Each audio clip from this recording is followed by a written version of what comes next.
Hormuz జలసంధిని మూసేస్తామన్న Iran ప్రకటన ప్రపంచవ్యాప్తంగా కలకలం రేపుతోంది.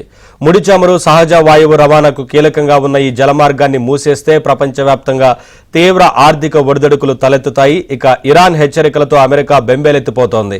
చైనా సాయాన్ని అభ్యర్థించింది. ఇరాన్ మనసు మార్చాలని కోరింది. ఈ విషయాన్ని అమెరికా విదేశాంగ శాఖ మంత్రి మార్క్ రూబియో స్వయంగా వెల్లడించారు.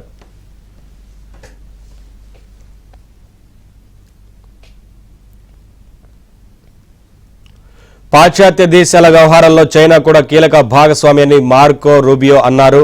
ముడి చమురు రవాణా కోసం హార్మోజ్ జలసంధిపై ఇతర దేశాలు కూడా ఆధారపడ్డాయని, ఈ నేపథ్యంలో చైనా తక్షణం జోక్యం చేసుకోవాలని ఇరాన్ మనసు మార్చాలన్నారు.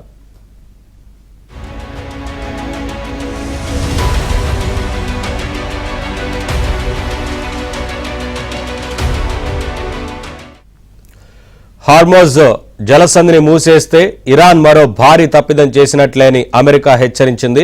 ఇరాన్కు అది ఆర్థికంగా ఆత్మహత్యతో సమానమంటూ వార్నింగ్ ఇచ్చింది. హార్మోజ్ జలసంధిని మూసేస్తే ఏం చేయాలనే విషయంలో అమెరికాకు పలు ప్రత్యామ్నాయాలు ఉన్నాయని తమకు తెలుసని, ఈ విషయాన్ని సీరియస్గా తీసుకోవాలని ప్రపంచ దేశాలకు వైట్ హౌస్ వర్గాలు పిలుపునిచ్చాయి.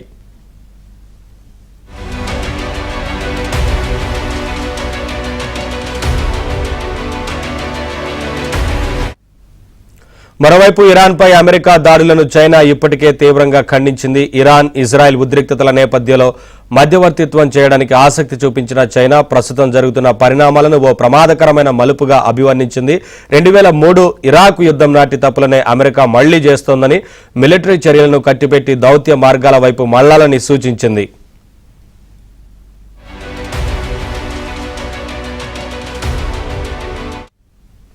అప్డేట్స్ మా ఢిల్లీ బ్యూరో చీఫ్ కృష్ణ అందిస్తారు. కృష్ణ, నవీన్, హార్మోజ్ జలసంధిని కనుక మూసేస్తే ఇది చాలా ప్రపంచ దేశాలకు చాలా నష్టం కలిగించే అంశంగానే చెప్పుకోవచ్చు. ఎందుకంటే పర్షియన్ గల్ఫ్, అదేవిధంగా గల్ఫ్ ఆఫ్ ఒమన్లను, అరేబియా సముద్రం, హిందూ మహాసముద్రాలతో ఈ హార్మోజ్ జలసంధి కలుస్తుంది. అయితే ఈ జలసంధి వ్యూహాత్మకంగా ముఖ్యమైనటువంటి చోక్ పాయింట్ అనే చెప్పొచ్చు. దీని వెడల్పు 33 కిలోమీటర్లు. ప్రపంచ దేశాలకు 2 కోట్ల బ్యారెల్ చమురు, అదేవిధంగా 3వ వంతు ద్రవరూప సహజ వాయువును కూడా నిత్యం ఈ జలాల మీదుగానే రవాణా చేస్తున్నారు. Saudi, Iraq, UAE, Qatar, Iran, Kuwait, Bahrain ఈ దేశాలు కూడా ఈ మార్పు నుంచే ముడి చమురును ఎగుమతి చేయాల్సి ఉంటుంది. ప్రపంచ వాణిజ్యం, అదేవిధంగా ఇంధన భద్రతకు కీలకమైనటువంటి ఈ జలసంధి మార్గాన్ని సురక్షితంగా ఉంచేందుకు కూడా అమెరికా, ఫ్రాన్స్, చైనా లాంటి దేశాలు నౌకా దళాలను అక్కడ మోహరించాయి. అయితే ఇప్పుడు ఈ జీవనాడైనటువంటి హార్మోజ్ జలసంధిని కనుక మూసేస్తామని ఇప్పుడు ఇరాన్ చెప్తోంది. అది కనుక మూసేస్తే ఖచ్చితంగా ప్రపంచ దేశాలకు చమురు కష్టాలన్నవి తప్పవు. ఇరాన్ లో మన చూసాం, నిన్న 3 అణు కేంద్రాలపైన అమెరికా దాడులు చేసిన తర్వాత ఈ కీలకమైనటువంటి సముద్ర మార్గాన్ని, హార్మోజ్ జలసంధిని మూసివేస్తామంటూ ఇరాన్ చెప్తోంది. సో ఆ దిశగానే అడుగులు కూడా వేస్తూ ఉంది. ఇది కనుక నిజంగా కార్యరూపం దాస్తే ఖచ్చితంగా ప్రపంచ దేశాలకు చమురు కష్టాలనేవి తప్పవనే చెప్పొచ్చు. ఎందుకంటే అంతర్జాతీయంగా చమురు వ్యాపారానికి జీవనాడిగా ఉన్నటువంటి ఈ జలసంధి భారత చమురు దిగుమతులు కూడా ఎంతో కీలకం. ఇరాన్ నిర్ణయంతో భారత్ దిగుమతుల పైన కూడా ప్రభావం ఎక్కువగా ఉంటుంది అన్నది నిపుణులు చెప్తున్నటువంటి మాట. ముడి చమురు దిగుమతుల్లో ప్రపంచంలోనే భారతదేశం 3వ స్థానంలో ఉంది. ప్రతిరోజు కూడా దాదాపు 5.5 బిలియన్ బ్యారెళ్ల ఇంధనం దిగుమతి చేసుకుంటుంది. ఇందులో 2 మిలియన్ల బ్యారెళ్లు హార్మోజ్ జలసంధి నుంచే సరఫరా అవుతున్నాయి. కాబట్టి భారత్ కు ఇది చాలా కీలకమైందనే చెప్పొచ్చు. అయితే ప్రస్తుతానికి పశ్చిమాసియా నుంచే కాకుండా రష్యా, అమెరికా, బ్రెజిల్ నుంచి కూడా భారత్ ముడి చమురు దిగుమతి చేసుకుంటున్నందువల్ల ఇప్పుడే వచ్చినటువంటి నష్టం లేదు. అయితే ధరలు కూడా పెద్దగా పెరిగే అవకాశం లేదు. కానీ ఇది కనుక కొనసాగితే మాత్రం చాలా ఎక్కువ నష్టం జరిగే అవకాశం ఉంటుంది. ఇక గ్యాస్ విషయానికి వస్తే భారత్ కు ఖతార్ ప్రధాన సరఫరాదారుగా ఉంది. ఆస్ట్రేలియా, రష్యా, అమెరికా నుంచి కూడా ఇదే ద్రవరూప సహజ వాయు LNG సరఫరాకు హార్మోస్ జల్సన్తో సంబంధం లేదు కాబట్టి గ్యాస్ విషయానికి పెద్ద ప్రాబ్లం లేదు.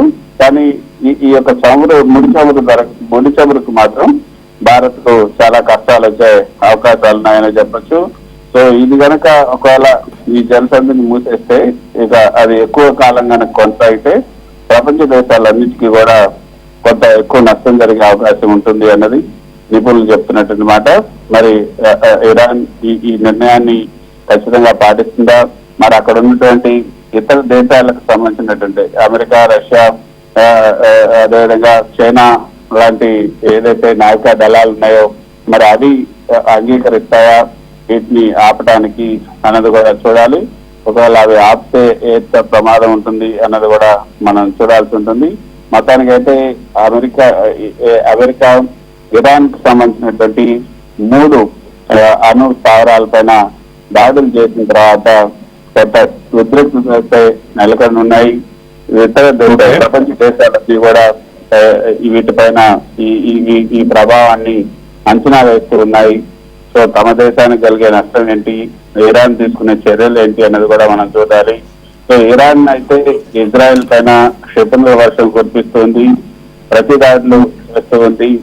అమెరికా దాడులు చేసినటువంటి కొద్ది గంటల్లోనే ఇజ్రాయెల్ పైన ఇరాన్ ఇరుచుకుపడింది. సుమారు 200 క్షిపణులను ఆ దేశం పైకి ఒకేసారి ప్రయోగించింది. అదేవిధంగా కొంత టెల్ అవీవ్లో ఒక బహుళాంతస్తుల భవనాన్ని కూడా నేలమట్టం చేసింది. 80 మందికి పైగా గాయాలు కూడా అయ్యాయి. ఇజ్రాయెల్ పైన 3వ తరం కీబార్ సెకండ్ బాలిస్టిక్ క్షిపణులను కూడా ఇరాన్ ప్రయోగించింది. ఇక బహుళ వాటర్ హెడ్లను మోసుకెళ్లగలదు. దీని అడ్వాన్స్ టెర్మినల్ గైడెన్స్ వ్యవస్థ కూడా ఉంది. సో దాంతో ఇప్పుడు విరుచుకుపడుతుంది ఇజ్రాయెల్ పైన ఇరాన్. ఇజ్రాయెల్ లో ఉన్నటువంటి బెన్ గెరియన్ విమానాశ్రయం, అతిపెద్ద బయోలాజికల్ పరిశోధన కేంద్రం, బ్యాకప్ మిలిటరీ కమాండ్ హబ్బుల పైన కూడా ఇరాన్ దాడులు చేస్తుంది.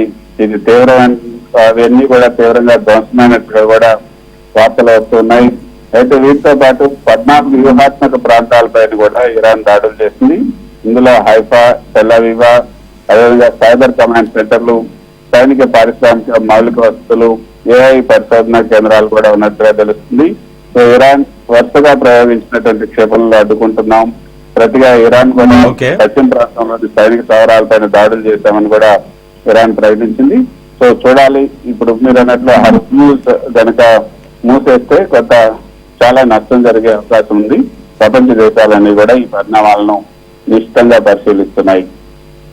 Right, thank you Krishna, thanks for the updates.